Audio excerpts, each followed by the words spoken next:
Hey everybody, today we're going to take a look at higher order derivatives, which just means we're taking more than one derivative. So one thing for you to just keep an eye on is taking a look at the notations for the first derivative. So we have y prime, f prime of x, dy dx, or this d dx of f of x is just saying find the first derivative of that function f of x.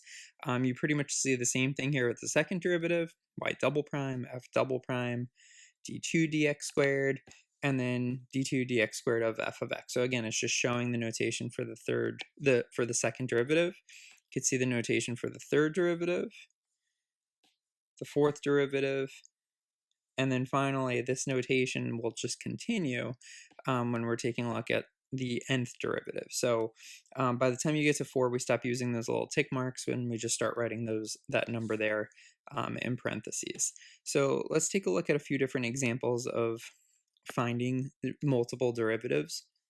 So for example 1, what I'm going to ask you guys to do is just find the first 5 derivatives of f of x. So in this case, what we're going to do is take f of x, which is 2x to the fourth minus 3x squared, and we're just going to keep taking the derivative 5 times. So for our first derivative, we'll have f prime of x, and we'll just apply the power rule like we usually do. So we'll have 8x cubed minus 6x. Then to find the second derivative, we're going to use the first derivative and apply the power rule. So this will become 24x squared minus 6. Then when we find the third derivative, we'll do the power rule again. We'll end up with 48x and then nothing, right? Because when we find the derivative of 6, it's 0. Then when we find the fourth derivative, we take our power rule again and we end up with just 48. And then finally, our fifth derivative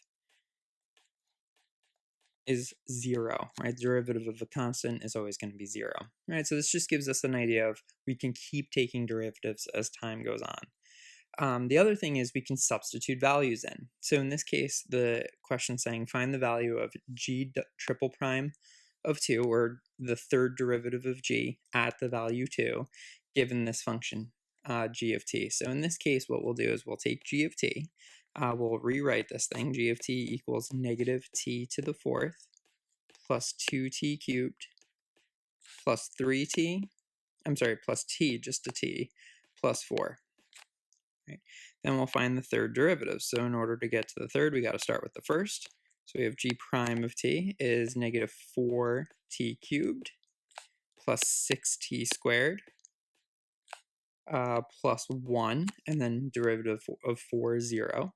Then when we find our second derivative, g double prime of t, we end up with negative 12t squared plus 12t, and then that 1 also zeroes out. And then we finally find the third derivative, so g triple prime of t is equal to negative 24t plus 12. Now our goal here was to find g triple prime of 2. So what we need to do is take that function g of t and g triple prime of t and substitute the 2 in for the t's. So that's going to be negative 24 times 2 plus 12.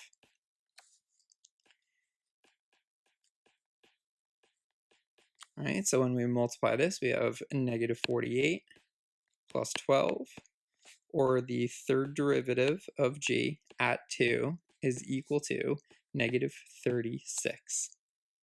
So those are just some examples of finding higher order derivatives.